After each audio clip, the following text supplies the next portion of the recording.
Hello friends, આજે હું તમારી સાથે શેર કરીશ રક્ષાબંધન અને જન્માષ્ટમી માટે ફક્ત 10 મિનિટમાં બની જાય તેવી ઇન્સ્ટન્ટ ફરાળી મીઠાઈની રેસિપી. આ મીઠાઈ એકદમ સરસ કંદોઈની દુકાન જેવી દાણેદાર અને મોઢામાં મૂકતા જ ઓગળી જાય એટલી સોફ્ટ બનીને તૈયાર થશે. તહેવારોમાં માર્કેટમાં મળતી મીઠાઈમાં ખૂબ જ ભેળસેળ હોય છે અને તે મોંઘી પણ ખૂબ જ પડે છે. તો આજે આપણે ઘરે જ કંદોઈ જેવી મીઠાઈ બનાવીને તૈયાર કરીશું. તો ચાલો રેસિપી શરૂ કરીએ. સૌથી પહેલાં એક કડાઈમાં આપણે 2 કપ દૂધ ઉમેરશું. માપથી જોશી તો આ 300 ml દૂધ લીધેલું છે. તેમાં અડધો કપ મિલ્ક પાવડર ઉમેરશું અને અડધો કપ સાકરનો પાવડર ઉમેરશું.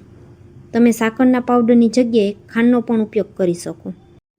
બધી વસ્તુને ચમચાથી હલાવી આ રીતે મિક્સ કરી દેશું. મિલ્ક પાવડર દૂધની સાથે સરસ ઓગળી જાય ત્યાં સુધી આપણે તેને આ જ રીતે મિક્સ કરવાનું. આ ઠંડુ દૂધ લીધેલું છે તો ઠંડા દૂધમાં મિલ્ક પાવડર તરત જ આ રીતે ઓગળી જશે. તમે જોઈ શકશો હવે બધું સરસ મિક્સ થઈ ગયું છે. હવે કડાઈને સાઈડમાં રાખશું.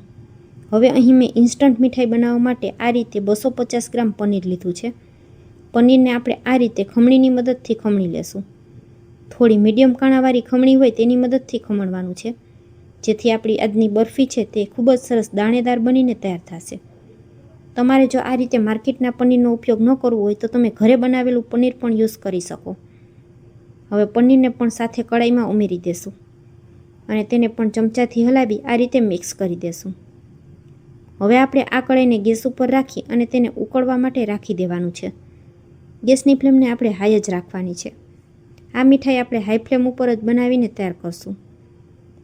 2 મિનિટ જેવો સમય થશે એટલે દૂધમાં આ રીતે એકદમ સરસ ઉભરો આવવા લાગશે. તો સતત હાથને બંધ રાખ્યા વગર આપણે તેને ચલાવતું રહેવાનું છે.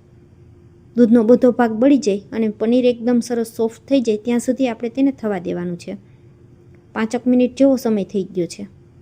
તમે જોઈ શકશો દૂધ એકદમ સરસ ઘટ થવા લાગ્યું છે. આ મીઠાઈને તૈયાર કરવા માટે આપણે કાં તો કોઈ જાડા તળિયાવાળું વાસણ લેવાનું અને કાં તો નોનસ્ટિકનો ઉપયોગ કરવાનો, જેથી મીઠાઈનું મિશ્રણ જરા પણ તળિયે બળી ન જાય. હવે ચમચાના પાછળના ભાગથી આ રીતે પનીરને દબાવતું જવાનું, જેથી પનીરની બધી કણીઓ દૂધની સાથે એકદમ સારી રીતના મિક્સ થઈ જાય અને કોઈ મોટી કણી રહી ગઈ હોય તો એ પણ એકદમ સરસ દૂધ સાથે ઓગળી જાય. સતત 5 મિનિટ સુધી હાથને બંધ રાખ્યા વગર મેં આ જ રીતે તેને ચલાવ્યું છે. મીઠાઈમાં દૂધનો બધો ભાગ બળી જાય ત્યાં સુધી આપણે તેને થવા દેવાનું છે. તો હાઈ ફ્લેમ ઉપર આપણે તેને 12થી 15 મિનિટ જેવો સમય લાગશે. અહીં 10 મિનિટનો સમય થઈ ગયો છે. તમે જોઈ શકશો હવે લગભગ બધું દૂધ બળી જવા આવ્યું છે. આ સમયે આપણે તેમાં 1 ચમચી જેટલું દેશી ઘી ઉમેરશું. 1 ચમચી ઘી ઉમેરવાથી મીઠાઈનો સ્વાદ પણ ખૂબ સરસ વધી જશે અને તેમાં એક જાતની ચમક પણ આવી જશે. હવે ઓલમોસ્ટ આપણી મીઠાઈ તૈયાર થવા આવી છે. ફક્ત 2 જ મિનિટનો સમય લાગશે. 2 મિનિટમાં આ જે થોડું ઘણું દૂધ છે તે પણ સરસ બળી જશે. મીઠાઈમાંથી બધું દૂધ બળી જાય ત્યાં સુધી આપણે તેને કૂક કરવાનું છે.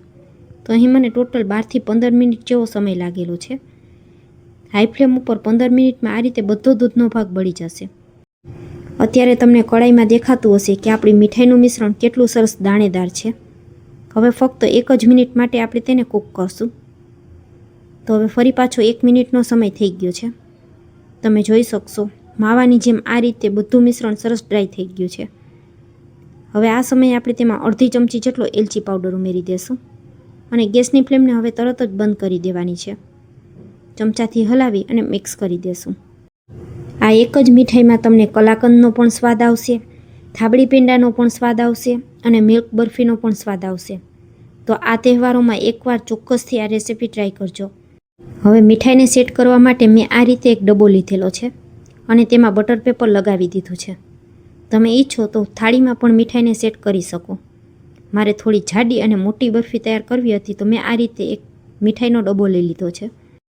તો ફ્રેન્ડ્સ, આજનો વિડીયો અહીં સુધી જોયા પછી જો વિડીયોમાં તમને કંઈ પણ પસંદ આવે તો વિડીયોને એક લાઇક કરજો, તમારા ફ્રેન્ડ્સ અને ફેમિલી સાથે શેર કરજો અને મારી રેસિપીઓ તમને જોવી ગમતી હોય અને હજુ સુધી મારી ચેનલને સબસ્ક્રાઈબ ન કરી હોય તો મને સપોર્ટ કરવા બદલ મારી ચેનલને સબસ્ક્રાઈબ જરૂરથી કરજો. સબસ્ક્રાઈબ કરવું એકદમ ફ્રી છે. તમારો થોડો સપોર્ટ મળે તો અમને આગલો વિડીયો બનાવવા માટે થોડું મોટિવેશન મળે. હવે 1 કલાક માટે મીઠાઈને સેટ થવા માટે રાખી દેશું. તમારે ઉતાવળ હોય તો તમે 10થી 15 મિનિટ ફ્રીજમાં પણ રાખી શકો. મેં તેને 1 કલાક પંખા નીચે રાખી દીધું હતું. તો હવે 1 કલાક પછી આપણે મીઠાઈને ડિમોલ્ડ કરીને જોઈ લઈએ. તો આ રીતે બટર પેપરને હાથમાં લઈ અને હળવા હાથે આપણે મીઠાઈને કાઢી લેવાની છે. તમે જોઈ શકશો કેટલી પરફેક્ટ એવી મીઠાઈ સેટ થઈ ગઈ છે. હવે તેને એકદમ ફરી પાછું હળવા હાથે આ જ રીતે ઉપાડી અને ચોપિંગ બોર્ડની ઉપર રાખી દેશું અને હવે તેને મનપસંદ આકારમાં કટ કરી લેશું. મેં તેના આ રીતે ચોરસ પીસ કરેલા છે. તમને નાના મોટા જે રીતના પીસ પસંદ હોય એ રીતે આપણે તેને કટ કરી લેવાની. તો તમે જોઈ શકશો મીઠાઈ કેટલી સરસ દાણેદાર અને સોફ્ટ બની તૈયાર થઈ છે. હું તમને એક બરફી તોડીને પણ બતાવી દઉં. તો જુઓ બની છે ને, જોતાં જ ખાવાનું મન થઈ જાય તેવી. તમને આજની રેસિપી કેવી લાગી તે કોમેન્ટમાં જરૂરથી લખજો. ફરી મળીશું આવી જ એક નવી રેસિપી સાથે. ત્યાં સુધી સૌને મારા જય માતાજી. Thanks for watching.